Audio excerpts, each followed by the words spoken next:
So guys, again we are here with a new topic of which is our next lecture and the second lecture of aortic regurgitation, as we have done in the previous lecture on aortic regurgitation, about the presentation, pathophysiology, the findings of AR patient, where the findings of chest X-ray and the ECG and the AR patients. Now we will do the discussion about the brief discussion about the patients of aortic regurgitation, about their clinical presentations in the ER or in the OPD, that how you will examine, how you will do the clinical examination, but not how, but what you have to see in your clinical examination of the patients of the aortic regurgitation.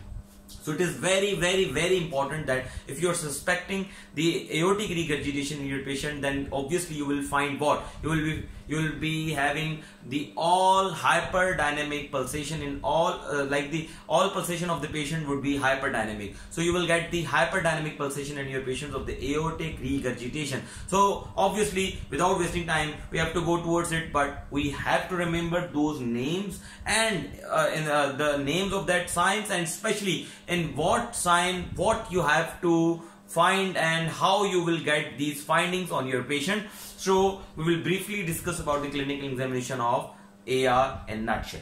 So obviously, whenever patient will be presenting and after doing the history and each and everything, now you move towards clinical exam. So in clinical exam, you have to start the clinical exam from what? From the general physical examination. But in examination, most of the time, examiner asks you do the precordium and relevant. So in that setup, you have to do the precordium first and then you have to move towards the general physical examination. But in daily routine, while seeing your patients, it is better to do the general physical examination or start your examination from the hand.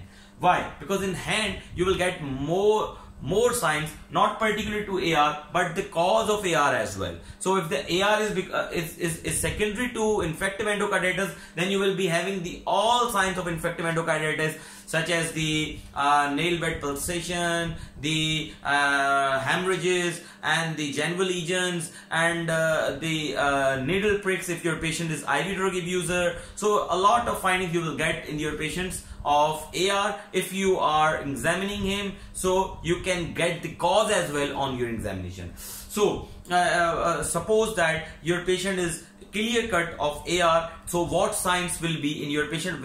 It is an ideal situation. In real situation, you will not be getting a patient of simple AR, but most of the time your patient would be like mixed valvular diseases. But we for making it simple, and I just don't want to confuse you guys, that's why we will just focus we will be focused towards our topic, that is the AR, aortic regurgitation. So without wasting time, obviously you will examine your patient hands, then you will get the what? You will get the Quincke sign. So what is the Quincke sign? As I told you, that there would be the hyperdynamic pulsation. So all pulses will be the hyperdynamic. So Quincke sign, what is the Quincke sign? You will have the prominent pulsation in the nail beds of your patients. If you are having the prominent pulsation in the nail beds, so obviously what? Yeah, this could be Quincke sign and your patient could be what? AR. But that is not the you will not diagnose your patient on a single sign, but you have to confirm your sign with another sign, and finally after doing the precordium, you will finalize your diagnosis, and you will label your patient as provisionally with the provisional diagnosis of AR.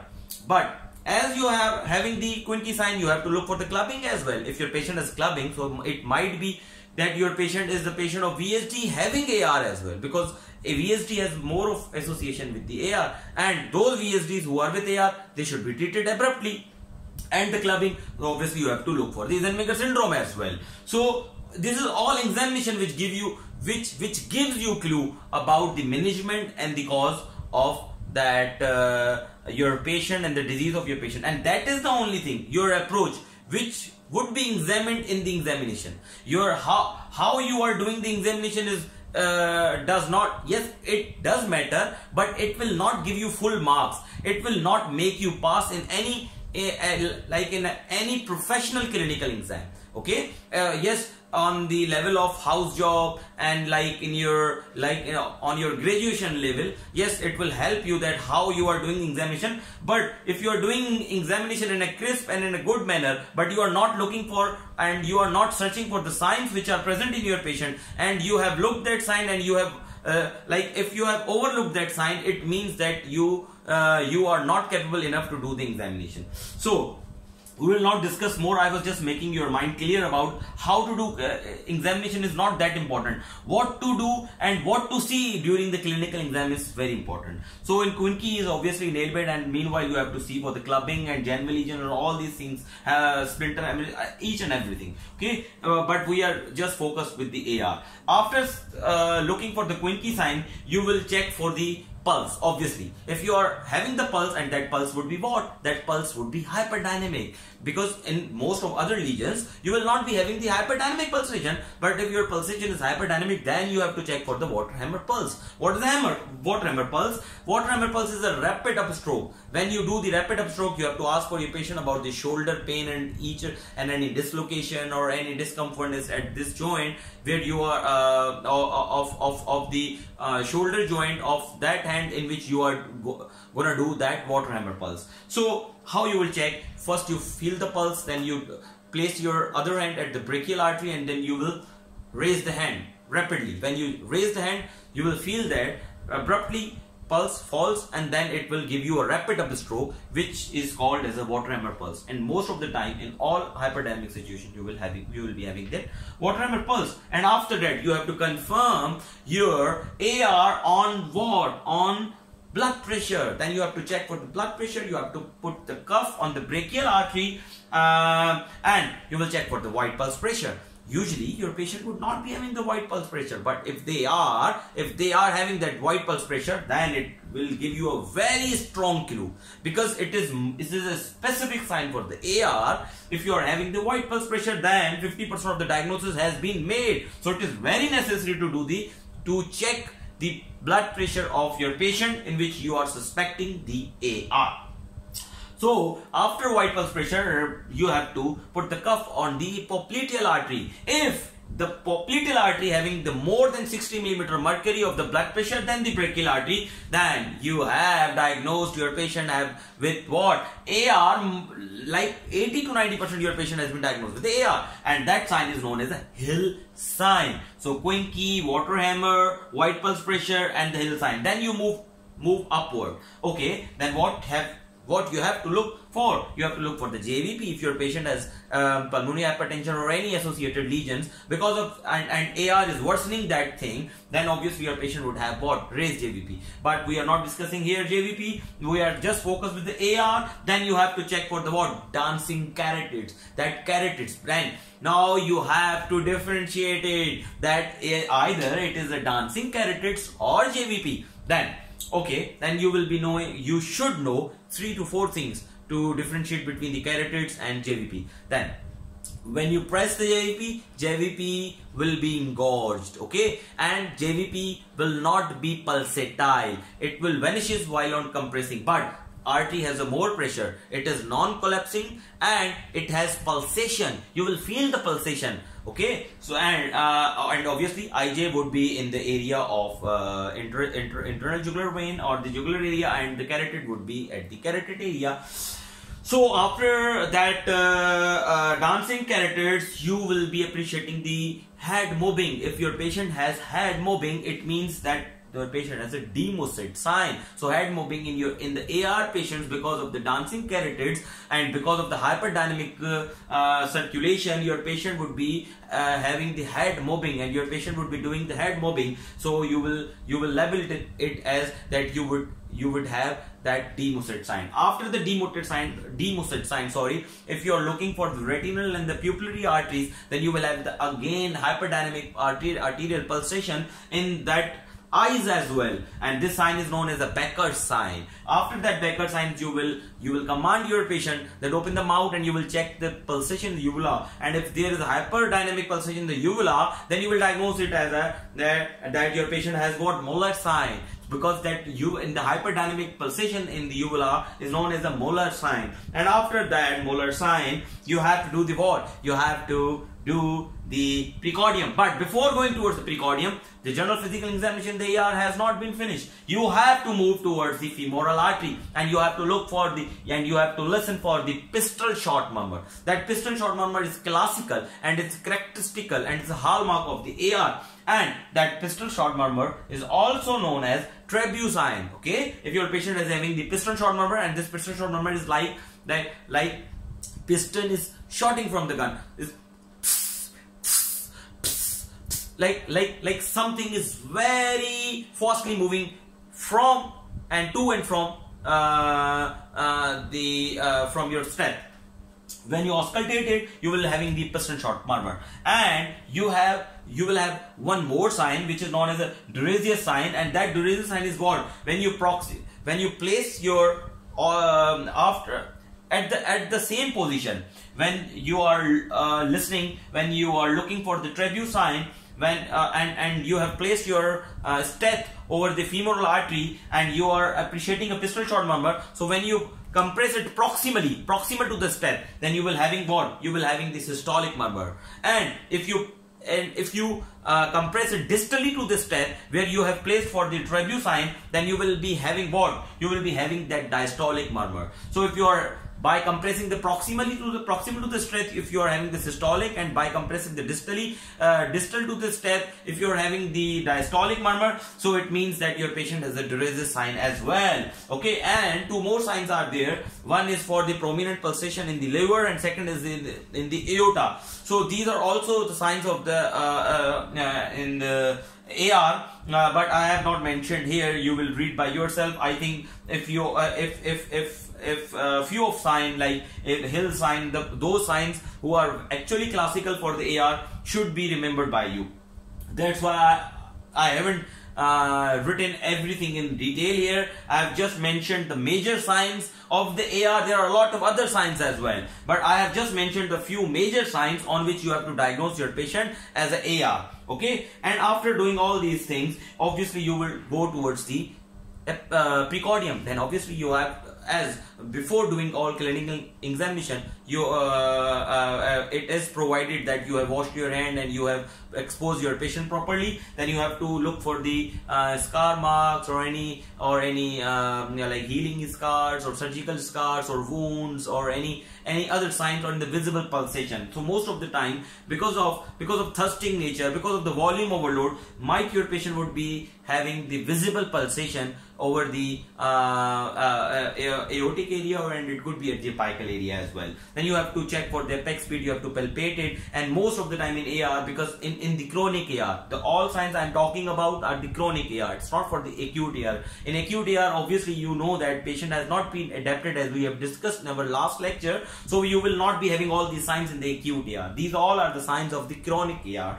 So in chronic AR, as you know, there is a volume overload condition, and whenever your patient would be having these signs, so probably your patient would be having this severe AR. That's why he or she has all these signs. And in severe AR, most of the time your patient would be having what? Displaced apex speed, because it is a volume overload condition. That's why LV would be dilated. LV has to compensate. LV has to take the blood from the aorta and the LA, as we discussed in our previous lecture. That's why you would be having what? Displaced apex speed. And then now you have to tell the character of the apex speed to your examiner. So the character of the apex speed in your patient with AR, with chronic AR, would be what?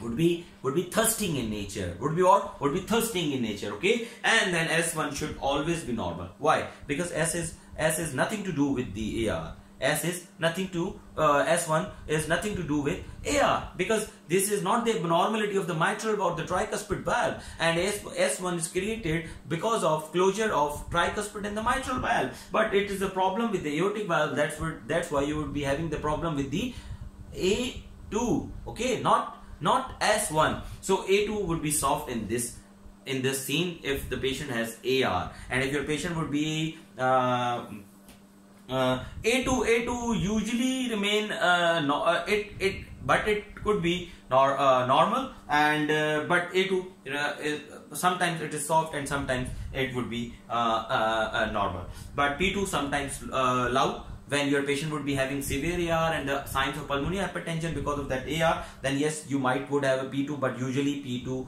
is normal in the patients of AR. Now you would be having what? You would be having the murmur at the left parasternal border. It would not be at the right parasternal border, as you will be having the murmur of aortic stenosis, but you will having the murmur of AR at the left parasternal border, and that murmur should be decrescendo and decrescendo. It would be increasing and decreasing in nature, and that murmur would be diastolic in nature. That murmur would not be like systolic like in the aortic stenosis, and because the systolic murmur is harsher than the diastolic. This murmur is very that murmur would very soft in nature, and it would be decrescendo. It is yes, it is very rare that you will appreciate it as decrescendo or crescendo in nature, but yes, you will be appreciating a very soft murmur at the left parasternal border in the aortic area. And after that, you have to listen for the Austin Flint murmur. Now, what is the Austin Flint murmur? That is the mid diastolic or the diastolic murmur at the apical area. Now you will ask me that, is it the murmur because of the MS or because of the AR? So no, it is the murmur because of the AR. So how AR is creating the murmur of like the murmur of mitral stenosis? Why? When jet is coming, now just assume and just make yourself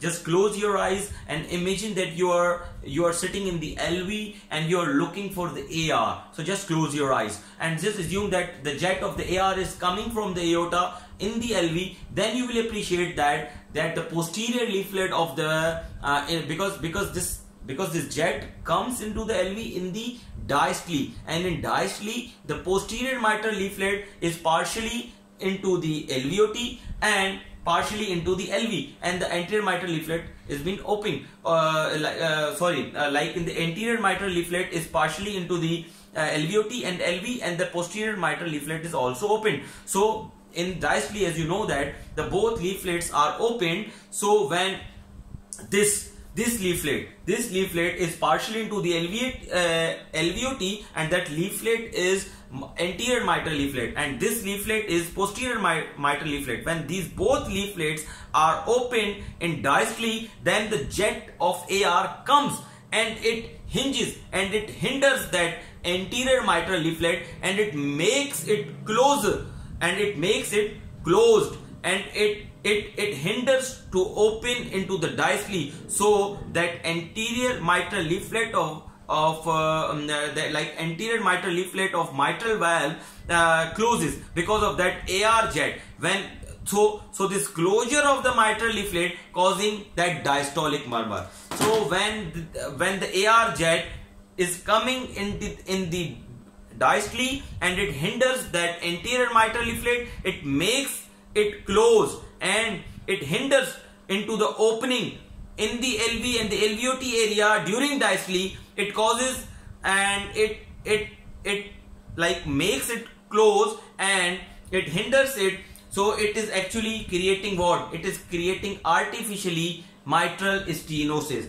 So if you are appreciating here that if this is the AR and this is the mitral leaflet is opened into what? Into the diastole. If AR jet is coming here in the LV, then it is causing what? It is closing that mitral leaflet, and AR is coming into the LV. So it means that this jet of AR causing mitral stenosis. Why? Because of that jet. That jet doesn't allow that anterior mitral leaflet to open into the diastole, and it is artificially causing mitral stenosis. But we do not label it or call it as a mitral stenosis. So never ever tell anybody that AR is causing mitral stenosis, because you are that at that time you will be making fool of yourself, and then you will label that Dr. Naveed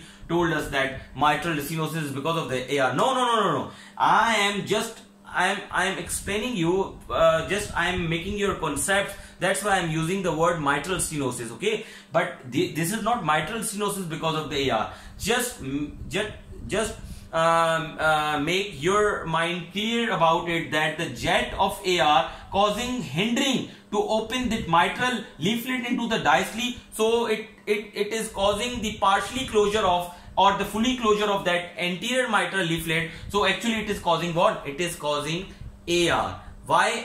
Sorry, it is causing stenosis of the mitral leaflet. Okay, so that's why, because of that closure, because of that AR jet is hindering that opening of the mitral leaflet, so it is causing what? It is causing the murmur or the diastolic murmur of mitral stenosis. But that is not the murmur of mitral stenosis, but this murmur, the diastolic murmur, which comes with AR because of hindering of that anterior mitral leaflet.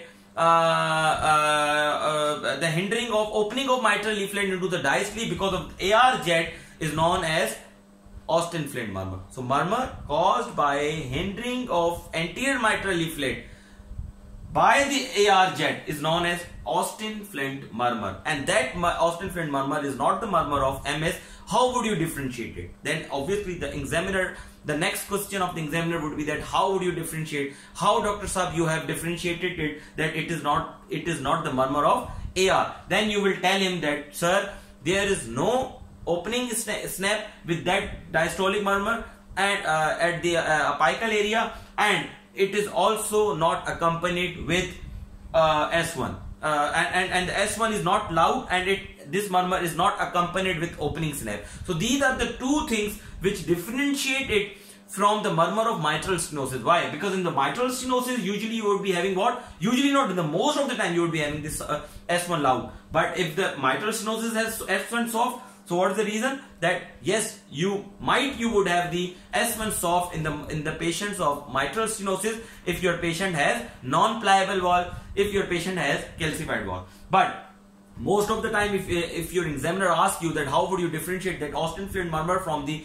murmur of the mitral stenosis, then that murmur would not be accompanied with the opening snap, and in that patient S1 would not be loud. Okay, these two things differentiate it from the murmur of mitral stenosis. I am repeating again and again. Why? Because I just want you to make your concepts clear about that Austin-Flint. That Austin-Flint is because of hindering of anterior mitral leaflet into the hindering to open into the diastole by the AR jet. Okay, when it hinders by the AR jet, it causing the partially closure of the anterior mitral leaflet, which causes that murmur, and that murmur is known as Austin-Flint murmur, which comes into the diastole. Why? Because AR is coming into the diastole towards CLV, and that murmur is at the apical area. Why? Because the anterior mitral leaflet is hindered by the AR to the opening into the LV during diastole. Okay, so that has done with that Austin-Flint murmur. So